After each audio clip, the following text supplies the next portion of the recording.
Hello, Assalamualaikum. Today we are gonna talk about the conditional sentence in the first, second, and third type. Here with me, Ma'am Anna.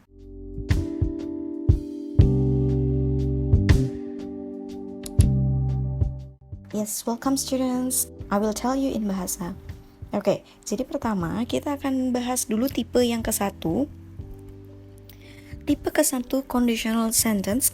As you can see right there, di situ kalian bisa baca bahasa Inggrisnya seperti ini. I hope you could understand. And if you don't understand, it's okay. I will let you know.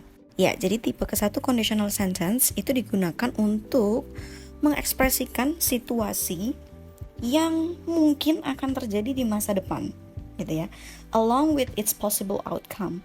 Berarti yang pembicara ini sepertinya kayak sudah yakin bahwa hal ini akan terjadi. Dia berharap juga akan terjadi. Now, let's see about the second type. Nah, kalau conditional sentence type 2 itu digunakan mau mengutarakan suatu kalimat yang unlikely condition. Artinya, kondisi ini tidak memungkinkan, gitu ya. Jadi, tipe kedua, sesuatu yang mungkin nggak pernah terjadi dan nggak bisa terjadi. Jadi sesuatu yang nggak masuk akal biasanya juga ya. Biasanya kenapa dia di situ tulis hypothetical, itu artinya adalah sesuatu yang nggak mungkin terjadi, gitu ya. Nah, untuk tipe ketiga ini kita mengutarakan sesuatu yang tidak mungkin terjadi. Tidak mungkin terjadi juga ya, karena berhubungan dengan sesuatu yang sudah lampau dan tidak bisa dirubah, cannot be changed. Tidak bisa kita rubah lagi. Dia sama hypothetical situation yang artinya nggak mungkin terjadi lagi karena hal ini, si tipe ketiga ini berhubungan dengan sesuatu yang sudah terjadi. Jadi gini, memang akan kasih simpulan. Kesimpulannya adalah tipe ke-1 itu belum terjadi dan masih bisa terjadi ya nanti di masa yang akan datang, future. Kalau tipe kedua, sesuatu yang nggak masuk akal, nggak mungkin terjadi pada saat kita bicarakan pakai tipe kedua. Kalau tipe ketiga itu sudah lewat nih, sesuatu yang sudah lewat. Kita mau mengandai-andaikan sesuatu yang sudah lewat itu tadi terjadi dengan keinginan kita. Berlain hal gitu ya biasanya.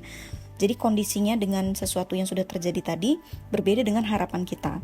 Gitu. Kita lihat contohnya ya, kalau masih bingung, kita lihat let's see the pattern. Sekarang kita lihat rumusnya, teman-teman. Next, we'll see. Nah, kita mulai lagi dari yang tipe ke-1 nih. Ini rumus tipe ke-1. Rumusnya kalian hafalin ya. If, subject, present simple, subject, will, verb. Kita lihat di sini. If diikuti dengan subject. Subject itu apa sih? Memang subject itu orang. Bisa I, you, they, we, she, he, atau it. Present simple itu apa?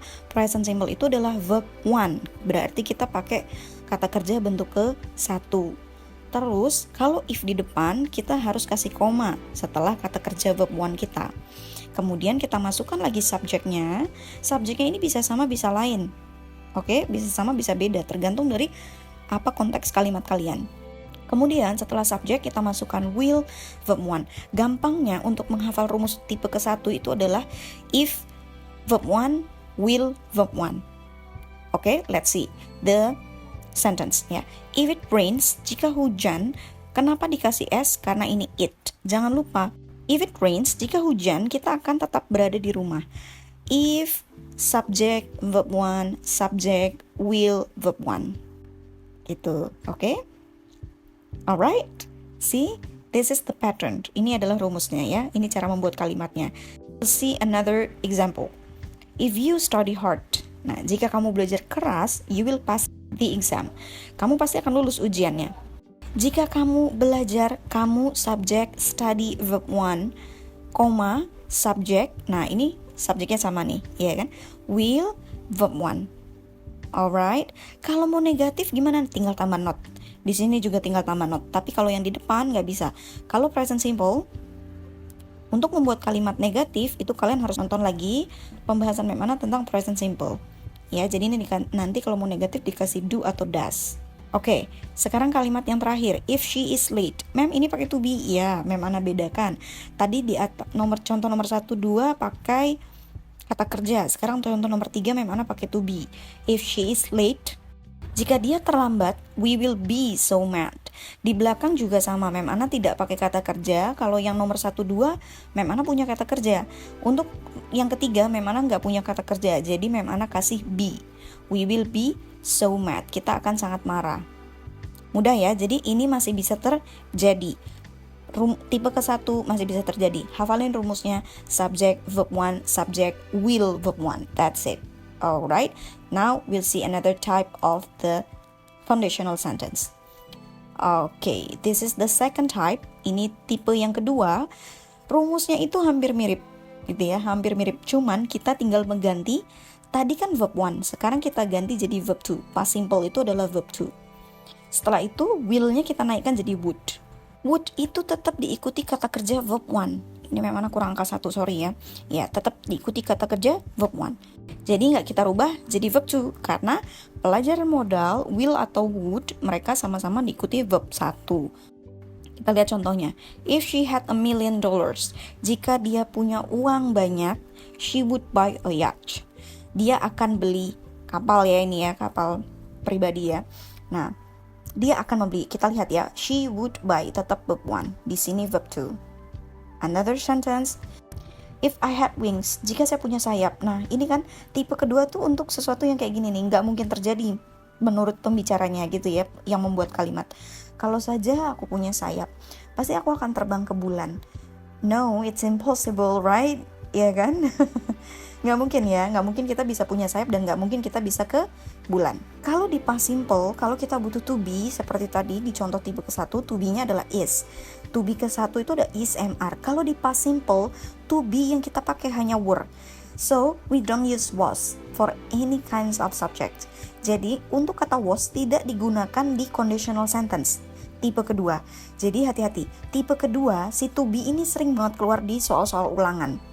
Gitu ya, di soal-soal ulangan tuh pasti kalian akan menemukan dikasih pilihan, kalau she, he, it dikasih apa, was atau were. Kalau kalian jawab was, itu akan jadi salah. Karena di conditional sentence, bentuk kedua tidak menggunakan to be, was. Yang digunakan hanya to be, were. Oke, jadi untuk I, you, they, we, she, he, it semua pakainya were. Mungkin terdengar agak aneh ya, bagi sebagian yang belum pernah mengerjakan pelajaran kondisional, pasti dia akan aneh, karena kok today were sih, kan harusnya today was. Atau misalnya, kok I was sih, kan harusnya kok I were sih, kan harusnya I was. Nah, dia nggak ikut rumus simple past biasa gitu, tapi dia menggunakan to be, were. Itu aja yang harus kalian ingat-ingat ya. Jadi to be yang dipakai di bentuk conditional sentence kedua adalah were. Lanjut, di sini juga sama, Mem Ana tidak memberikan kata kerja, jadi Mem Ana kasihnya be. We would be. Kalau nggak ada kata kerja, kita kasih be. Ini ada kata kerja, ini ada kata kerja. Oke, dan semuanya sama. Nggak mungkin terjadi. Nggak mungkin kita merubah hari. Ya kan nggak bisa. Hari ini hari Minggu. Hari ini bukan hari Minggu. Hari ini hari Senin. Tapi kita berharap hari ini hari Minggu. Nggak mungkin. Gitu ya, sesuatu yang nggak mungkin terjadi. Tipe kedua. Lanjut, kita lihat perbedaannya dengan tipe ketiga ya teman-teman. Kita lihat di sini. Nah, kalau tipe ketiga ini memang rumus terpanjang, gitu ya. Rumus yang paling panjang yang harus kalian hafalkan. Kita lihat, subject ketemu had verb 3, subject lagi, yang ditambah dengan would have verb 3. Kita lihat contoh kalimatnya. If I had studied harder, I would have passed the exam. Kalau saja saya belajar lebih keras, saya pasti akan lulus ujiannya. Nah, ini faktanya, saya itu belajarnya nggak sungguh-sungguh dan ulangan saya nggak lulus. Nah, jadi sesuatu yang sudah lewat, kita mau mengandai-andaikan itu 180 derajat kebalikannya. Gitu ya. Oke. Ya, yang kedua, kita lihat. If they had taken the earlier flight, they would have arrived on time. Jika mereka itu mengambil penerbangan lebih pagi, mereka pasti akan sampai tepat waktu. Artinya, mereka itu udah terlanjur, gitu ya. Jadi sekarang udah nggak ada hubungannya nih, makanya dia pakai past perfect semua. Jadi misalnya ini adalah udah sesuatu yang terlanjur nih. Mereka telat datangnya, akhirnya mereka mungkin nggak jadi, akhirnya nggak bisa ikut acaranya, gitu ya. Jadi kita mengandaikan sesuatu yang lain. Aduh, andaikan saja mereka itu ambil penerbangan jam pagi, pasti mereka bisa sampai tepat waktu tadi, gitu ya. Jadi semuanya ini berlainan dengan kondisi kenyataannya. Terakhir, Mem Ana kasih yang bagaimana kalau tidak ada kata kerja? Kita masukkan been. If you had been here, kalau aja kamu udah di sini, pasti kita pergi piknik. Nah, artinya kamu nggak di sini dan kita nggak pergi piknik. Itu kenyataannya, itu faktanya. Okay guys, how do you think? Is it hard for you to understand about the three of conditional sentence? I don't know. Now you should try about the exercise. Okay, so I start from the first type of the conditional sentence. Alright, I have 4 exercises right here that you should do. You can write down your answer on a column section down below, and I will give you the revision if you still make mistakes. Alright, it's okay. This is the first type. You can just stop this video and then try to do this exercise. This is the second type. I still have 4 exercises right here. If you forget about the pattern, you can just rewind this video, see the pattern, don't forget about the to be word, and try to do this one. Write down in a column section down below. Next, and then you go for the last type. This is third type. This is the hardest one, I think. Write down your answer and I'll give you the score of it. I know that you could do this one easily, right, Pauls? That's it. This is the end of the video. Thank you for listening me. Don't forget to subscribe, like, and comment, and turn on the notification bell right there so you will know my new video. Don't forget to do the exercise, and you can just email me if you want to join to my Zoom meeting class, and I'll give you free 1 hour to join in my Zoom meeting English course. Okay, see you soon, Pauls. Bye bye.